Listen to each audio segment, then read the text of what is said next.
Glória a Deus, meus irmãos. Vamos trazer aqui uma palavra de Deus.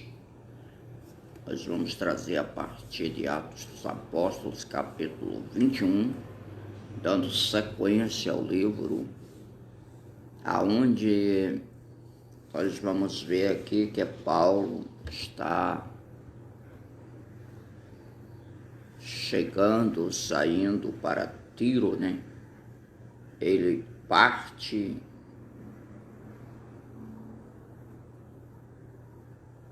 de onde ele está e vai passando por Cós, Rhodes e dali a Pátara, né?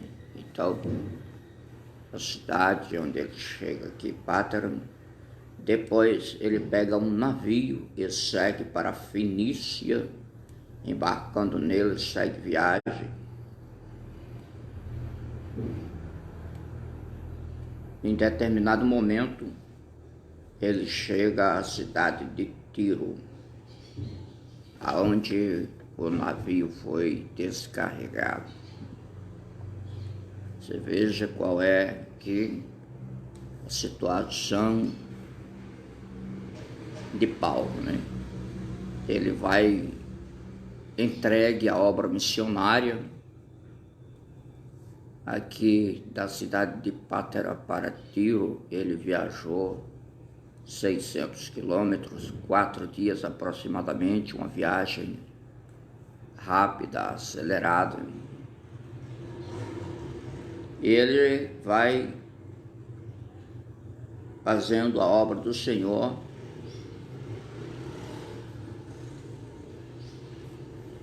Atos 21, a partir do versículo 10, falam aqui sobre um profeta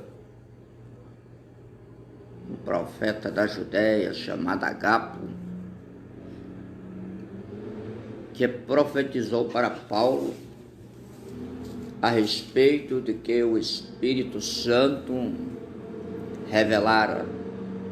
Aquele homem pegou ali o cinto do próprio Paulo e, amarrando seus pés e mãos, né, mostrou o que iria lhe acontecer. E desta forma aconteceu que Paulo foi preso, Paulo foi açoitado. Isso aqui era um profeta de verdade, né? Não é profeta que precisa ir na casa de alguém fofocar, que precisa do WhatsApp, que precisa do Facebook, que precisa do Google. Profeta que fica pegando informação dos outros não é profeta, é fofoqueiro, mexeriqueiro, linguarudo. Gente que precisa se converter ainda. E este Paulo aqui ouviu essas palavras. Alguns irmãos disseram que ele não precisava ir para Jerusalém, mas Paulo insistiu em ir e que estava disposto a entregar a sua vida por Cristo, e foi seguindo o caminho a Jerusalém. E ele foi por livre e espontânea vontade, sabendo que deveria fazer a sua parte.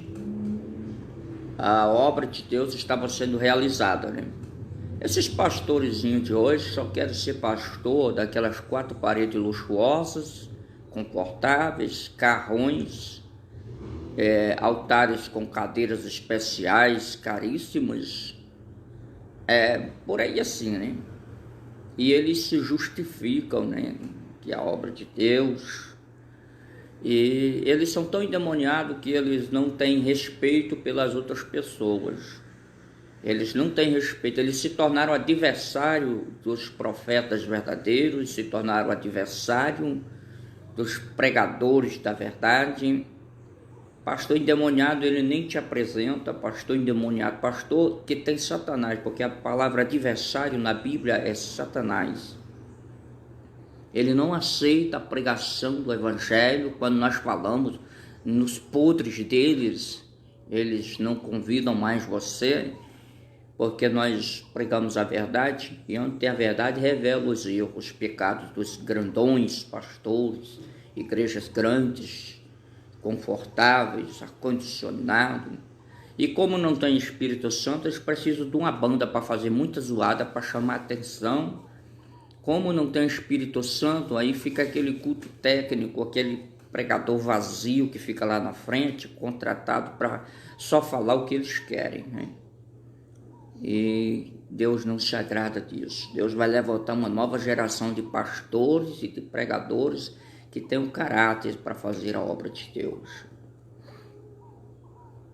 Então Paulo passou ali alguns dias naquele lugar, depois foi caminhando ali para Jerusalém, aonde foi passar ali pela grande prova, né? Agora ele está em Jerusalém, alguns da igreja o receberam bem, Atos 21 e 17, outros tinham que ver o que ia ser feito, né? Porque os judeus praticantes da religiosidade judaica, né?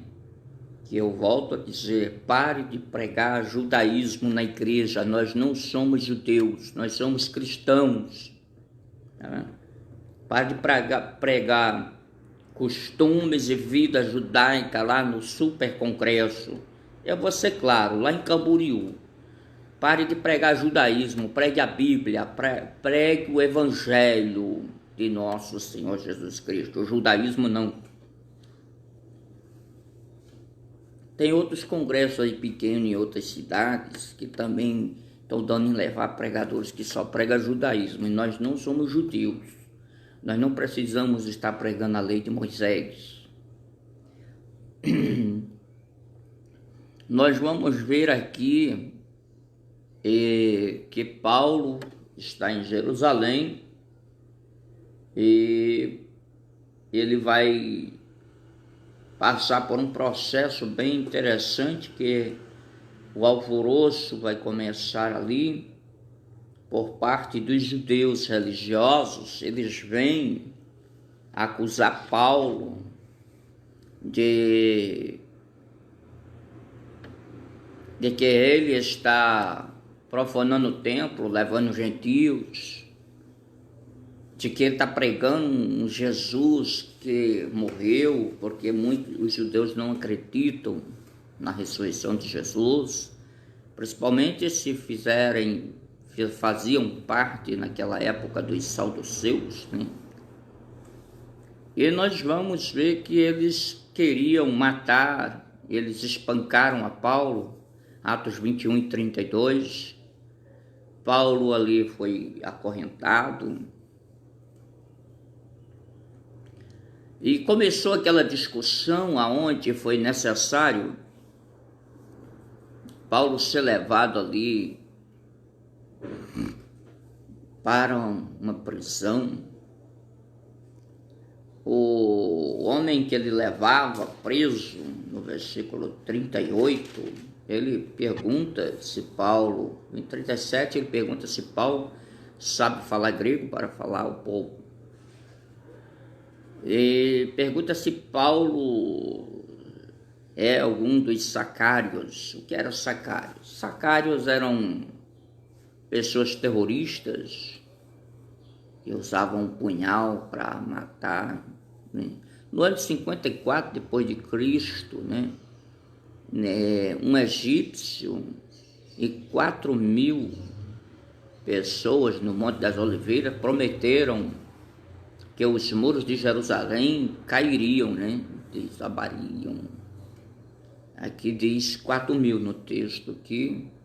Nós estamos vendo que fala de 4.000 que foram mortos.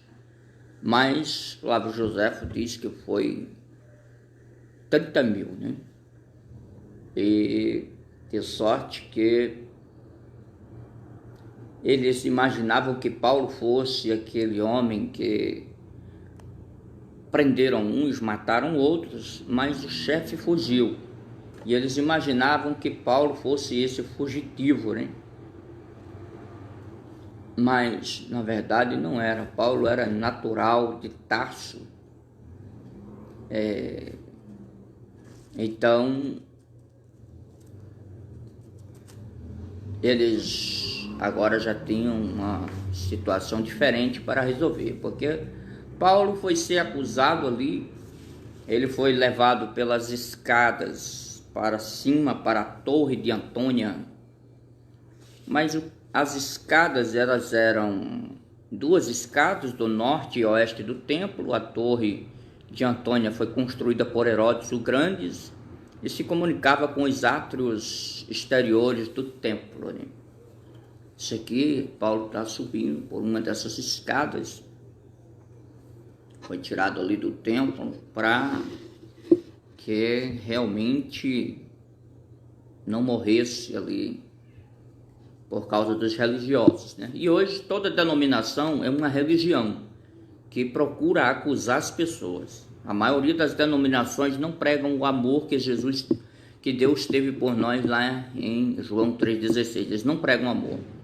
Eles pregam uma espécie de justiça humana, aonde eles querem justificar a sua falsa santidade, a sua falsa aparência. Eles são como fariseu, que tem as vestes bonitas, mas o coração podre. Aqui nós vamos entrar agora em Atos 22, né? Paulo vai fazer a sua defesa. Paulo se defende, né? Os pontos especiais da defesa de Paulo estão em Atos 22, versículos 13, 17 e 20, e Atos 22, versículo 22, versículo 24 e versículo 26, né? Aqui são os pontos principais da defesa de Paulo, né? As coisas que vieram falando de Paulo eram coisas muito levianas e insignificantes, porque eram puro judaísmo. Eram só coisas que eles tentavam justificar pela carne, porque não tinham nada do Espírito Santo, não tinham nada de Deus. O homem religioso, ele não tem o Espírito Santo. Ele não tem a virtude, o poder de Deus. As suas palavras são técnicas, são filosofias, são sociologias. E quando daqui a pouco, explodem bombas, porque o homem carnal, ele apronta muita coisa miserável, como estão aí agora essa questão dos impostos que os grandes pastores, os pastores santos que dizem que são melhor do que todo mundo, que exigem reverência da igreja, que querem ser adorados, infelizes, criminosos, sonegadores de milhões de impostos, quase 1 bilhão de impostos sonegados. Paulo, ele fez a sua defesa mostrando os pontos principais de que as coisas não eram exatamente como aqueles homens andavam dizendo, né? Paulo foi enviado por Deus para pregar a palavra do Senhor. Ele foi chamado aqui de enviado por Deus. Enviado aqui a palavra apostelô, né? Que é uma pessoa enviada por Deus para fazer a obra. E no caso ele foi enviado aos gentios, né? Ele sofreu açoites aqui. No versículo 24 aqui, Paulo foi açoitado. A palavra açoites é do grego mastechin, ou do latim flagellum, né? É um instrumento de tortura, né? Muitas vezes pode ser até fatal, né?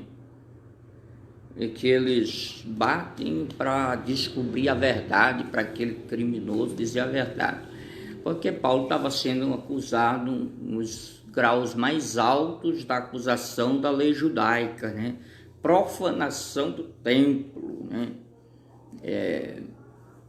Os saduceus acusavam ele de uma doutrina falsa de ressurreição, tanto que um dos governadores vai chamar aqui Jesus de morto, né? Nós vamos chegar lá.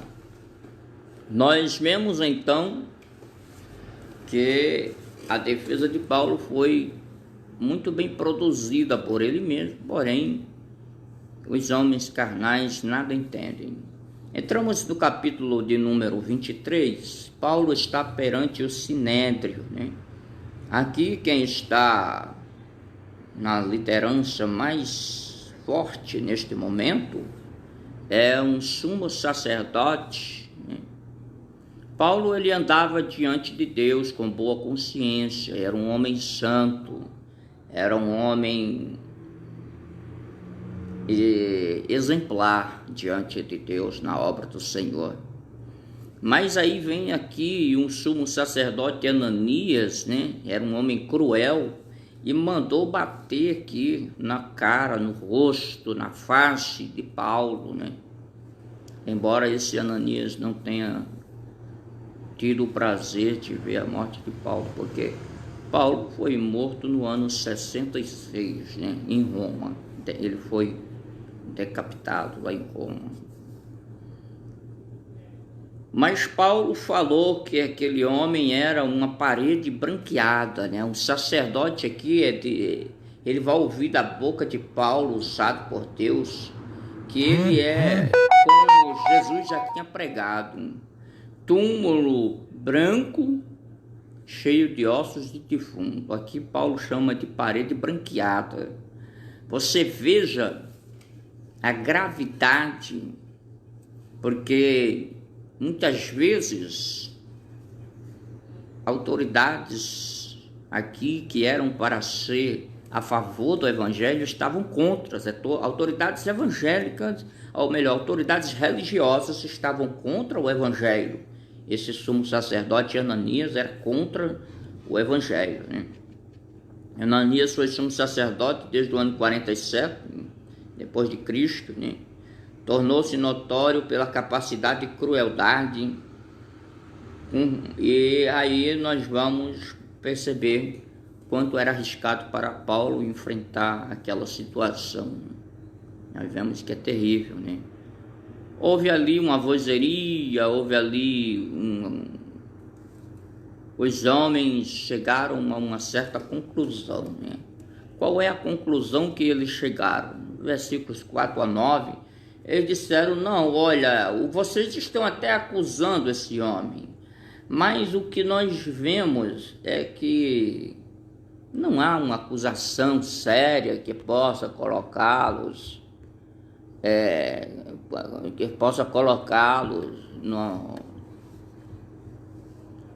numa prisão ou que seja digno de morte. Mas o que ele está dizendo é o que nós chegamos à conclusão: esse homem, apenas um espírito ou um anjo tenha lhe falado, né? Aqui eles estavam colocando que Jesus já não era o homem ressuscitado, era apenas um espírito, ou que Jesus fosse um anjo, né? E não é verdade. Isso aqui é que eles não acreditavam na ressurreição de Jesus Cristo, né? Então juntou-se ali aquele povo para fazer essa tentativa de morte contra a vida de Paulo, né? Paulo fala aqui que o Senhor Jesus lhe apareceu, né? E eles ficaram assim tão revoltados que os judeus fizeram ali um voto chamado de querem. Esse voto querem, eles fizeram um voto que não comiam e não bebiam enquanto não matassem Paulo. Ora, você veja que maldade dos religiosos. Eles fizeram até jejuns e fizeram um voto dizendo: nós seremos amaldiçoados, seremos anátema. Você veja que maldade, que coisa triste. E como tem gente aqui, vários pastores aqui dessa região aqui de Mato Grosso, que eles já estão certos de que eu falo tanto a verdade que eles não querem muito ouvir eu nas igrejas deles, porque eu falo a verdade, os podres deles aparecem.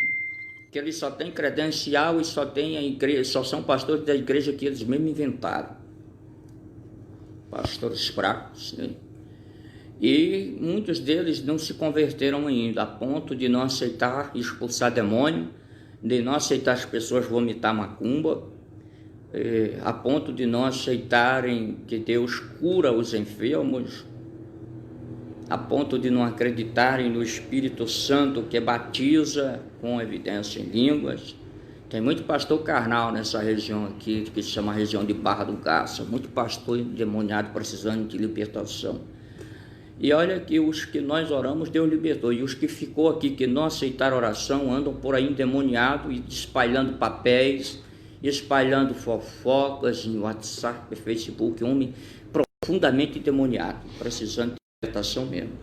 São religiosos, estão na cadeira principal, são fariseus que estão na cadeira de Moisés, só tem a lei, mas não praticam. Mas quando Paulo estava no meio dessa confusão toda e os 40 homens judeus fazendo ali aquele jejum para matar Paulo, parecia mais uma macumba, um jejum. Aí chegou o sobrinho de Paulo, no versículo 16, Atos, aqui vai ser Atos 23 e 16, ele teve uma informação privilegiada, né? E ele entrou para falar com o comandante, e o comandante ouviu a história de que estavam se preparando para, de alguma maneira, matar Paulo, até jejuando, né? E nós vemos aqui que o comandante preparou 2 centuriões, e na terceira hora da noite vai ser 9 horas. 9 horas da noite, 21 horas para nós, 9 horas da noite, 200 soldados acompanharam Paulo, levaram ele de Jerusalém para Cesareia. Paulo foi para ali ser julgado. Levando Paulo até Cesareia, uma carta do comandante contando a história de que não havia acusação firme, não havia motivo para que Paulo estivesse preso. De Jerusalém para Cesareia são mais de 90 quilômetros, né? Esse comandante chamava-se Cláudio Lísias. Eles tinham que passar por um lugar chamado Antipátride. E esse lugar era perigoso, essa região aqui. Antipátride. Ela ficava aí, uns dizem 38 quilômetros, outros dizem 60 quilômetros, né? Tem 2 historiadores aqui e eu não vou discutir essa localização, apenas deixar o resultado para você pesquisar. Essa região era habitada por judeus praticantes e se tornou perigosa a viagem, por isso 200 soldados acompanhavam 2 centuriões para defender Paulo em todo caso. Agora ele vai para as mãos de Félix. Félix recebeu a carta e foi contada aí a história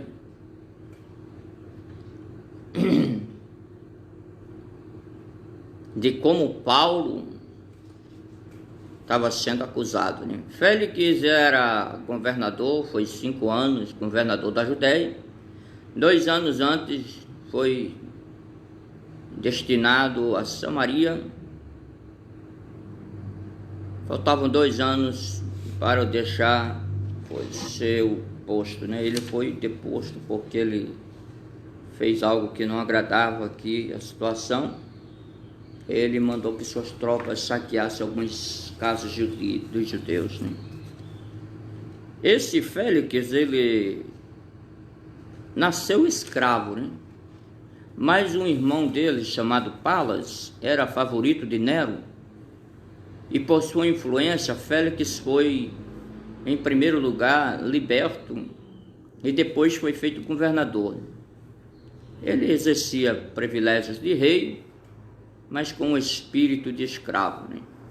Casou-se 3 vezes, né? A primeira mulher com que ele se casou era uma princesa, mas nós não sabemos nada sobre o nome dela.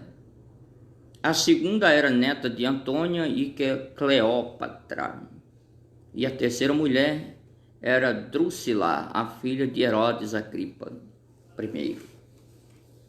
Então ele era um homem que foi colocado no meio de uma família muito importante e com influências ele chegou aonde ele chegou, né? A ser um grande governador. Ele era um homem mau, inescrupuloso, mas ele contratava valentões para matar as pessoas. Mesmo que ele não tivesse coragem de fazer, ele contratava. Entramos no capítulo 24 aqui. Ananias, sumo sacerdote, e Tertúlio, advogado, desceram ali, foram caminho a Cesareia para acusarem Paulo. Esse Tertúlio, ele era um homem de uma lábia muito forte. A primeira coisa que ele fala quando ele chega é que gozamos de paz perene, né? Mas na verdade não havia paz nenhuma. Ele usou palavras lisonjeiras: ó excelentíssimo Félix, por ti gozamos de paz perene, tentando persuadir ali o Félix, né? E a acusação que tinham de Paulo era profanação do templo, né? Diziam que Paulo era chefe, promotor de problemas e chefe da seita do Nazareno. E Paulo fala ali com Félix que ele tem sido juiz ali há muitos anos e sabe qual é a situação, e que Paulo não faz muito tempo que está ali. Apenas 12 dias ele estava e tinha ido no sentido religioso a Jerusalém, hein? Dar esmolas e fazer oferendas. Essa foi a defesa de Paulo, né? Logo isso vai mostrando que Paulo também tinha uma técnica, né, de defesa muito interessante. Vai aparecer aqui que Félix pediu ali ajuda a Drusila, sua mulher judia, para saber a respeito das coisas do judaísmo, e a respeito de Paulo, a respeito do caminho, que ele não sabia nada sobre esse caminho chamado Jesus. Esse que era o caminho que Paulo tinha falado, né? Agora Félix ficou amedrontado com o discurso de Paulo, e Félix, ele era um camarada tão corrupto que ele esperava receber dinheiro, propina. Atos capítulo 24, versículo de número 26. Ele esperava receber dinheiro de Paulo para poder soltar Paulo. Estava querendo uma propina, né? Fala das autoridades corrompidas que sempre tiveram. E Paulo ficou ali provavelmente 2 anos preso, né? E versículo 27, 2 anos preso. É algo assim muito sério você ficar preso injustamente, 2 anos preso injustamente. Veja bem, por causa do nome do Senhor Jesus, e que hoje muitas pessoas já não querem sofrer por amor de Cristo. Capítulo 25 de Atos dos Apóstolos, Paulo apela para César, né? Nós vemos aqui que Festo assume ali o lugar de Félix, e esse Festo foi lá em Jerusalém, e o sumo sacerdote aqui, ele queria que Paulo fosse morto mesmo, que Paulo não sobrevivesse, né? Mas Paulo fez o seu discurso e aqui aparecem pessoas que vão saudar o novo governador, Agripa II e Berenice, né? Irmão de Drúxila e Agripa II. Berenice era irmã de Drúxila e Agripa II.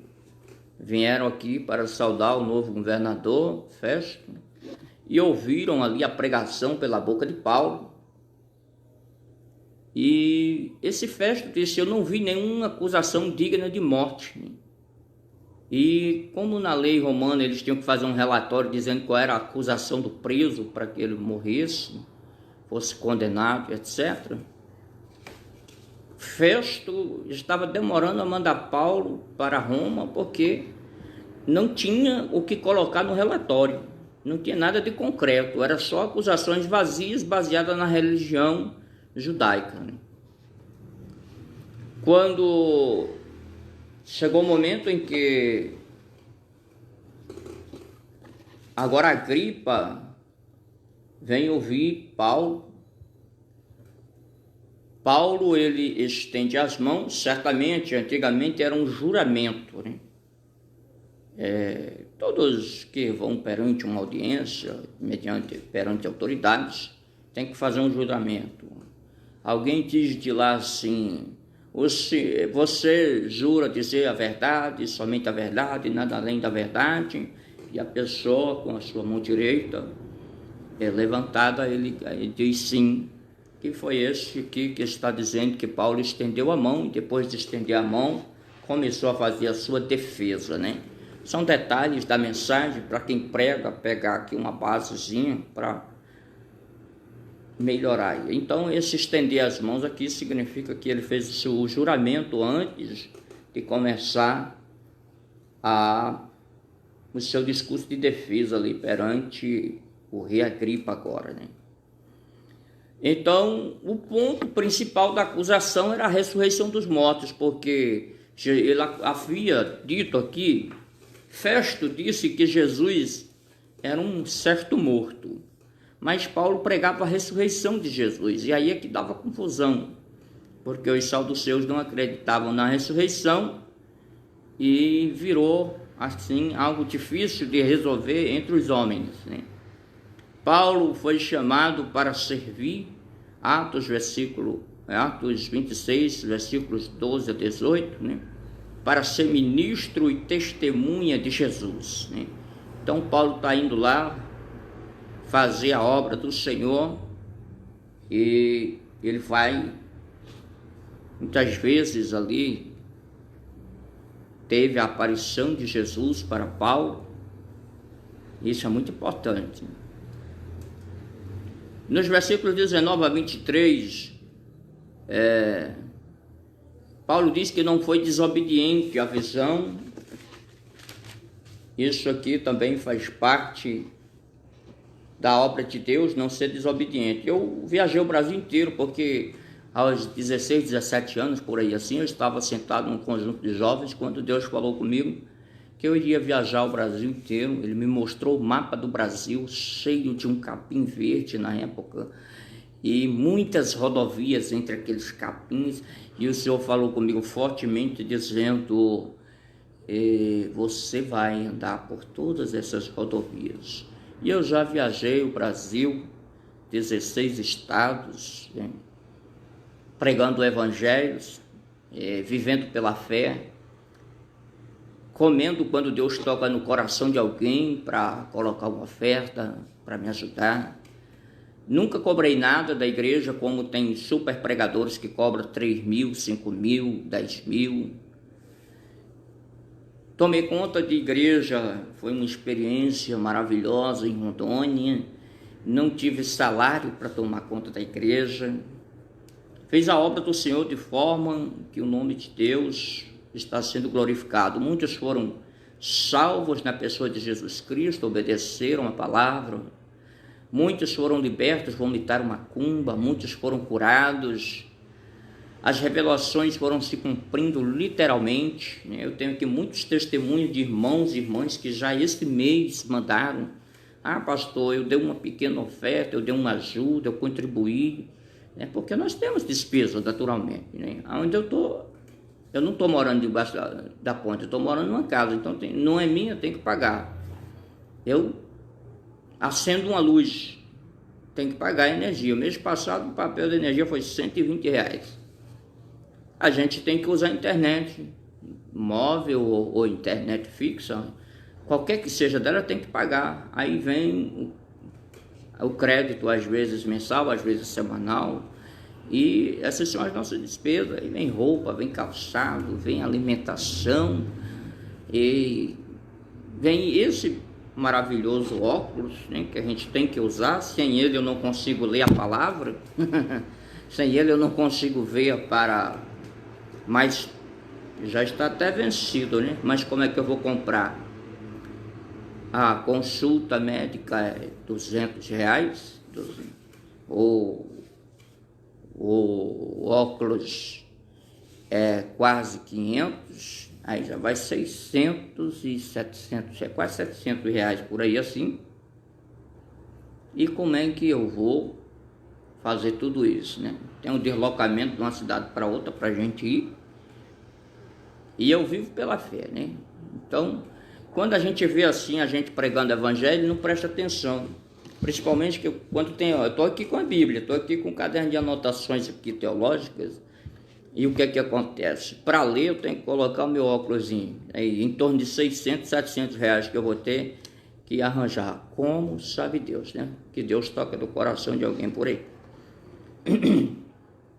E nós vamos ver aqui que Paulo, ele vai pregando a palavra, e está sendo visto que se ele não apelasse para César, ele seria solto, né? Chegaram à seguinte conclusão: se Paulo não apelasse para César, ele não tinha crime. Ali o Agripa e o Festo juntos, mas como ele apelou para César, ele aguardava agora ir para Roma, né? Então nós encerramos aqui o capítulo 26 de Atos. Ainda temos mais 2 capítulos, os quais em breve, mais rápido possível, estarei gravando outro vídeo com esses 2 últimos capítulos de Atos dos Apóstolos, para nós assim alimentarmos a nossa alma. Quero orar aqui e profetizar a tua bênção em nome de Jesus. Senhor, nosso Deus e Pai, eu venho profetizar a bênção e a vitória dos teus filhos, aqueles que estão ouvindo, assistindo, aqueles que estão conosco, Senhor, nesta maravilhosa mensagem de Atos dos Apóstolos. Meu Deus, todas as vezes que essa pessoa acessar, que ela vier, Senhor, a ouvir a tua voz pela palavra, que ela seja beneficiada, meu Deus, com o poder da palavra que muda, que transforma. Pai querido, eu te peço, Senhor, a bênção e a vitória para essa pessoa, os que plantam a semente na minha vida, que seja multiplicada a sua semente a 100, a 60 e a 30 por 1, em nome de Jesus Cristo. Desperta, Senhor, e envia novos patrocinadores, dizimistas, ofertantes, que venham, Senhor, assim, nos ajudar a continuar pregando a Tua palavra nos 4 cantos do Brasil, e se necessário no exterior, quando o Senhor quiser, Senhor, enviar. Eis que estou aqui, Senhor, envia-me a mim. Eu estou à disposição da Tua obra. Pai, eu te louvo e te agradeço, ao Pai, ao Filho e ao Espírito Santo, e eu peço que o Senhor envie agora uma comitiva de 500 anjos para visitar as pessoas que estão conosco, levando a bênção e a vitória. Eu profetizo a prosperidade e a transformação na vida espiritual, a restauração na vida sentimental, na sua família, a restauração de caráter. Meu Deus, eu profetizo curas divinas, Senhor, principalmente quando o médico disse que não tem mais jeito. Deus, como ungido e profeta do Senhor, eu te louvo e te agradeço a bênção e a vitória em nome de Jesus. Eu profetizo bênçãos sobre a tua vida em nome do Senhor Jesus Cristo. Amém e graças a Deus.